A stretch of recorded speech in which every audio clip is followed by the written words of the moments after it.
just spent the past 50 hours inside the most radioactive place on the planet. 5.4. Whoa, that's really high, no? This is 10 times higher than normal, and it will remain like so bad for thousands of years. Home to the largest nuclear disaster in human history, and one that could have made a large portion of Europe completely uninhabitable, the exclusion zone of Chernobyl. I stayed inside the only hotel within the zone and got to meet one of the liquidators of Chernobyl. So you called in after the accident happened? Yeah, sure. Chernobyl really made me a different personality. As well as one of the last remaining resettlers who decided to illegally move back into her home within Chernobyl only a year after the disaster. How did she make the decision to come back? Родина. Motherland. I'm excited to take you along with me on this eye-opening journey and hear some of the stories directly from those whose lives were changed by this event forever.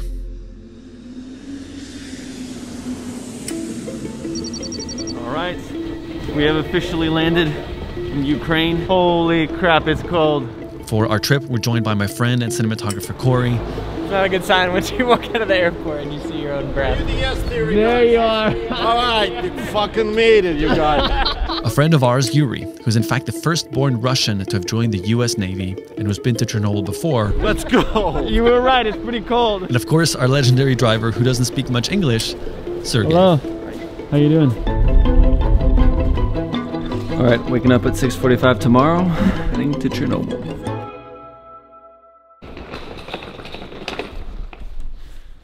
Fuck, it's cold.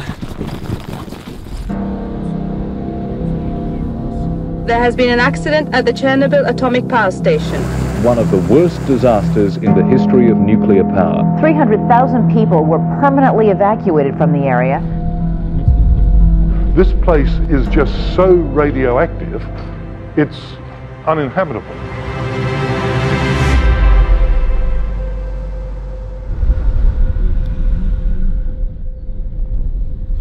Morning. How are you doing? Doing good. How you doing, man? Nice to meet you, man. How are you? Good.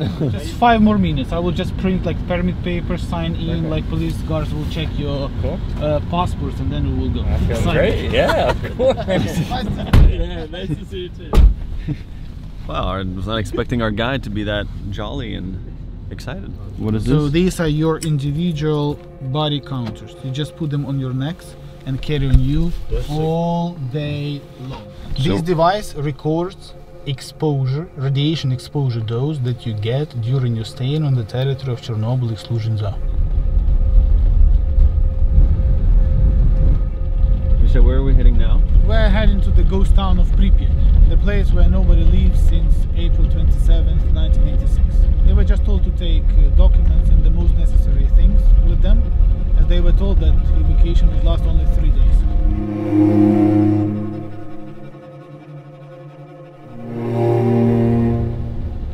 We have officially arrived at the Pripyat ghost town, which is the main city that was completely evacuated. I don't remember exactly what it's gonna be. Look, 9. 11. Because So they washed the town 3 times. Really? After evacuation, yeah, they removed some 10-15 centimeters of topsoil throughout the whole town, but still there are some places where readings are... So this whole place, I mean, is permanently uninhabitable, basically, forever. And in the next like 40 or 50 years, all these buildings, they will just fall apart and They're gonna it's fall gone. apart. Yeah, eventually, yes.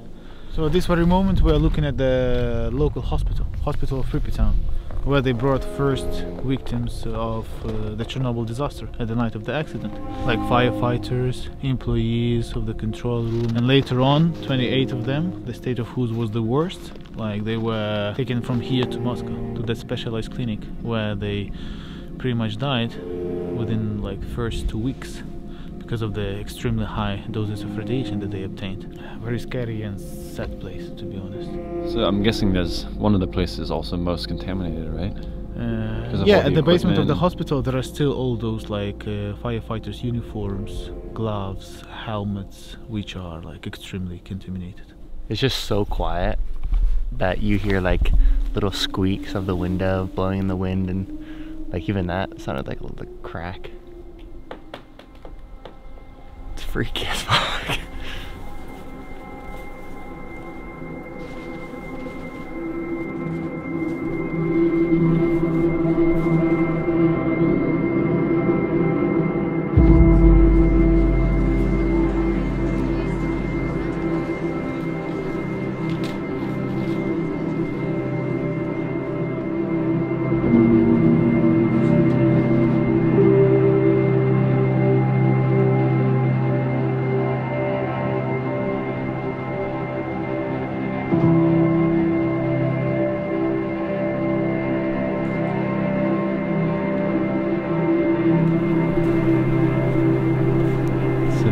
very eerie, strange feeling. It's quiet to the point where you start to like hear your own brain in a weird way. It's just so dead silent.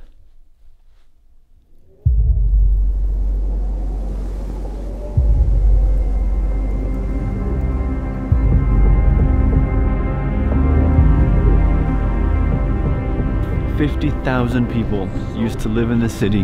Average age was 26 years old. So sad.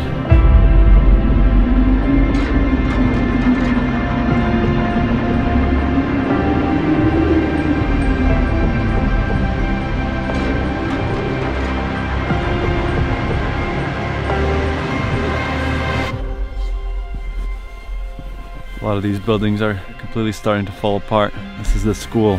A few years ago, it literally just crumbled. Do you see? Just all the books. They're just like left here.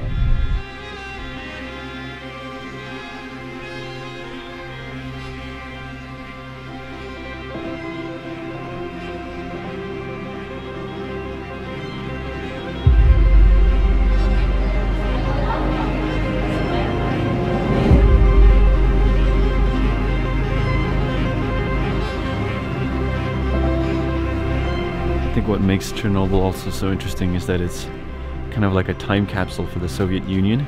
All of this stuff is just left here. You're able to come see these propaganda posters and the way that the schools looked and the architecture of the murals and all of that stuff, and it really does make it feel like a living museum at this point.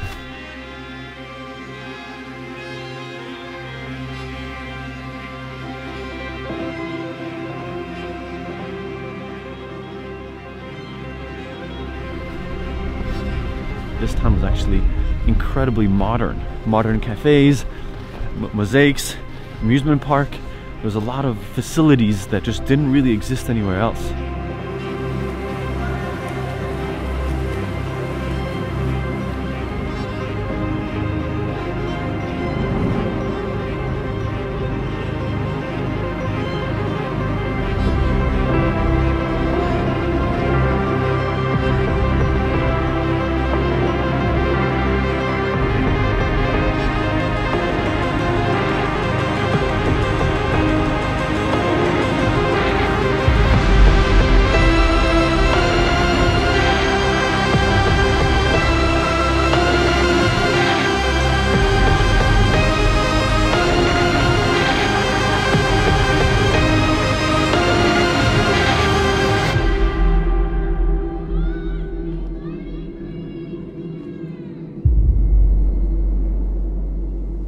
We are about to leave the ghost town of Pripyat, and I had a moment to stand out here alone, staring through some of the windows and making me very emotional, thinking about what could have been.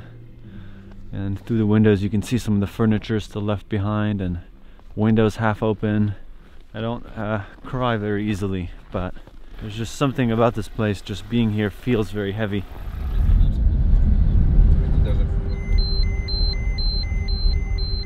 At this point in the trip, I'll admit that I was feeling quite overwhelmed. Overwhelmed by the loss, the sadness, and the forgotten dreams that this place radiates. Our guide told us, however, that although most of the exclusion zone is abandoned, that there are a handful of people that moved back into the zone despite the authorities trying to get them to leave. And so, on these extremely snowy roads on the outskirts of the zone, we went searching for one of them. We are on our way to try to meet some babushkas, some grandmas that decided to move back into the exclusion zone a year or so after the incident. Had a lot of problems with the authorities for a long time, but then over time the authorities just let them stay. The well, once it gets water, wow, it's completely frozen. Come on in.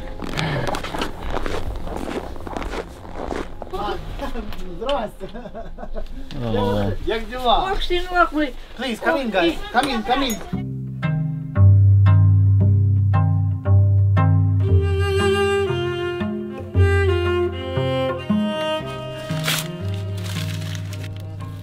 Let me introduce you Grandma Hanya. She's one of the most famous like self-settlers in the whole Chernobyl exclusion zone. Boy, яка біда! She wants to cook some вареники for you. So she's insisting on feeding us. This is the paper she uses to light her fire. It's from 1990. It's an old Soviet newspaper. Was she born and raised here? Born here, directly here, in the village. How long was she gone when they made people leave? So she stayed outside, like after evacuation. They stayed over winter at the new place, and next spring they returned. Wow. So she was one of the first people to come back? Yeah, pretty much, yes. Хорошо? Да. Хорошо? Домовились? Домой. And how many people came back? В цьому році. Повернулося синок мій. She says 13 people. 13 people? 13 people. Of her settlement came back. Returned to this village, yeah. Out of how many?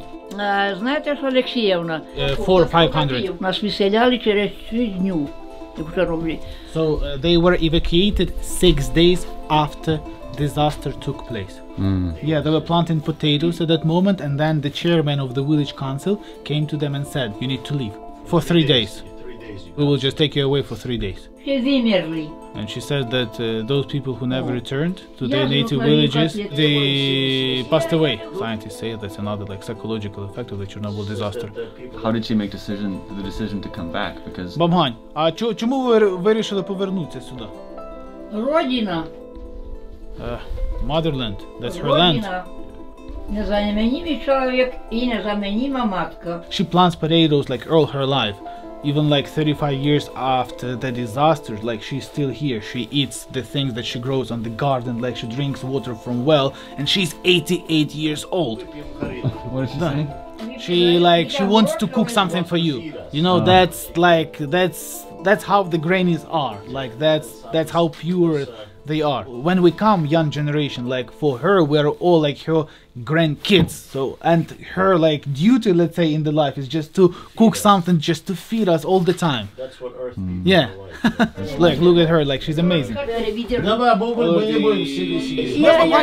Не, перестаньте, не надо, не. Please, don't move. Is this stuff she makes? Yeah. Pure, best ever vodka you can try. Babushka moonshine. Babushka moonshine. Слава Богу. Хай вчора хоч випити. Wait, what Come did on. you say? She's saying like one more shot for the road. Ідіть же, Міша, а ти ріжеш?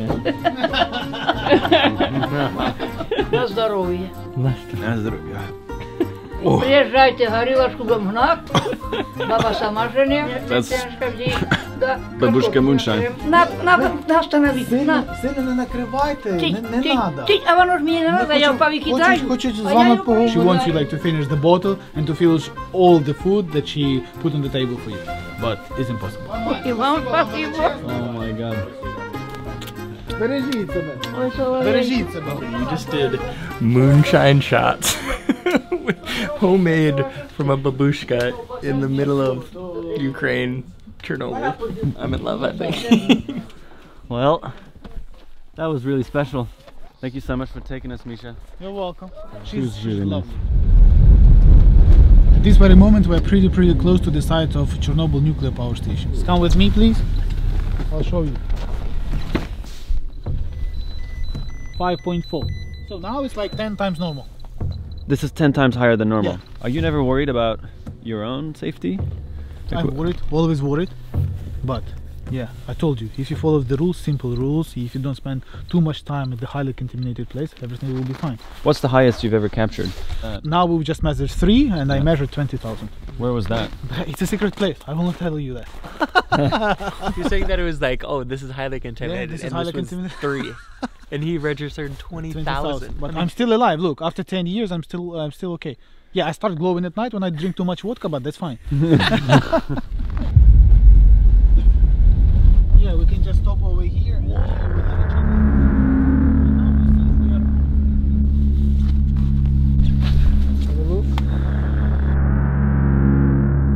And so that what we're seeing right there, That's the one that exploded? That's the structure that covers the exploded reactor.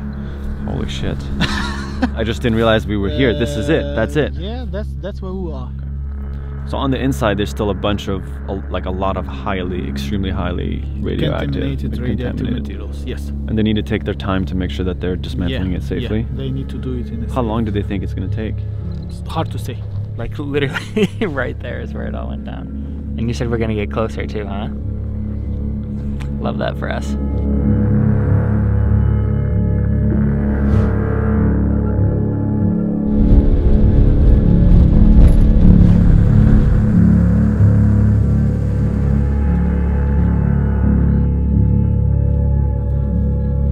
This is fucking crazy.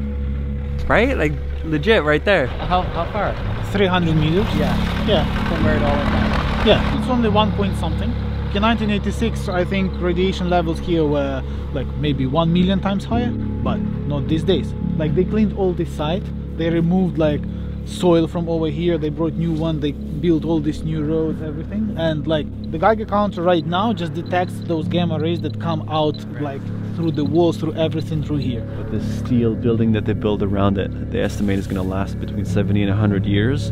And after that, they're going to have to figure out a new solution. They've spent 2.1 billion euros doing this.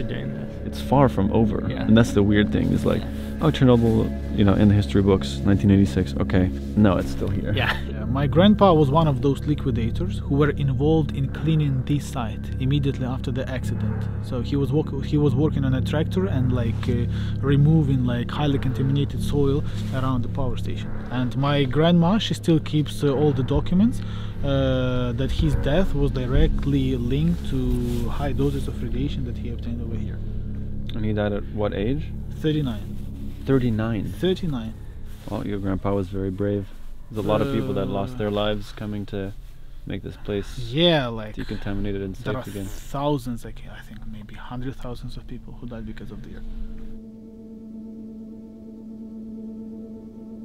In the afternoon of our second day, we had a chance to sit down with one of the surviving liquidators of the Chernobyl disaster and hear how this impossible task changed his life to this day.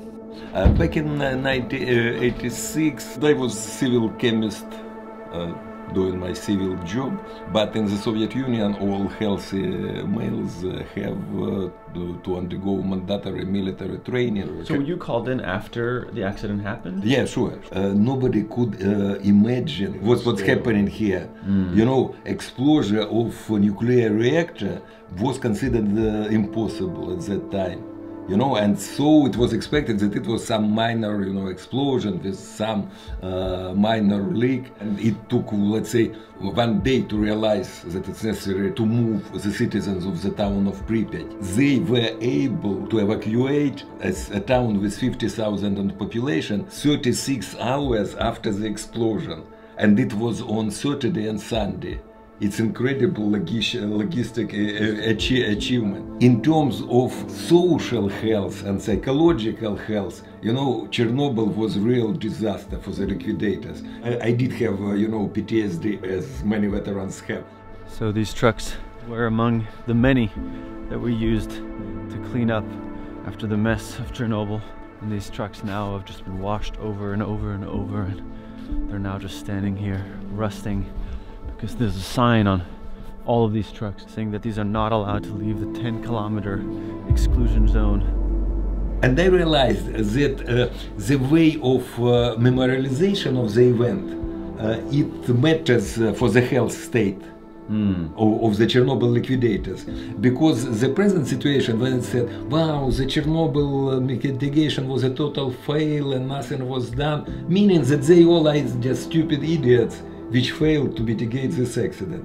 But I am to tell you that, well, yesterday I was driving at the Red Forest, and the levels here was 1,000 times smaller, comparing to what I in person measured back in 1906.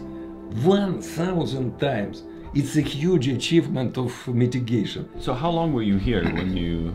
35 days and nights. And I'm saying days and nights because my job was round the clock. What do you want people to know about Chernobyl? What do you want people to take away Chernobyl is a story of survival, of overcoming, of painful learning and, you know, prospects for a new life. Chernobyl really made me a different personality. It made me stronger, more responsible, you know, more humane in a way. Sometimes it's quite good to have in your biography something which you cannot fail. It supports you. I did good job in Chernobyl.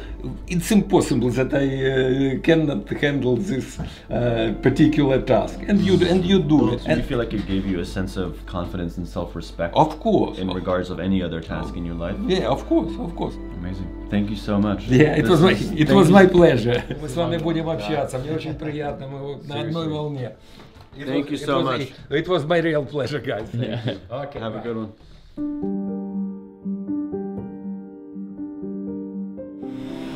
We're going in to get checked for radiation to see if we picked up anything. Good. I'm clean? Yeah. Good? Good. Radiation free? It was a pleasure. It was a pleasure, man. Take care. Give you a hug. All the best. Well, we're done with Chernobyl. Time to exit the exclusion zone. It's impossible to accurately measure the impact that the Chernobyl disaster truly had. It's also hard to tell how long this reactor is going to stay a problem and a concern for the area. But what we do know is that this disaster drastically changed the lives of hundreds of thousands, if not millions, of people. Many never recovered from its health and psychological consequences, but a few strong-minded individuals decided to not let this life-altering event take control of their story for the worse. And so, although I arrived feeling mostly devastated to see the scale of the consequences, I felt inspired to hear the brave stories of those who survived it.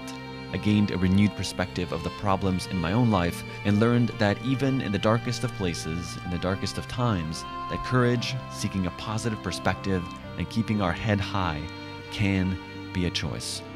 One can only hope that this event reminds us of how fragile everything is around us.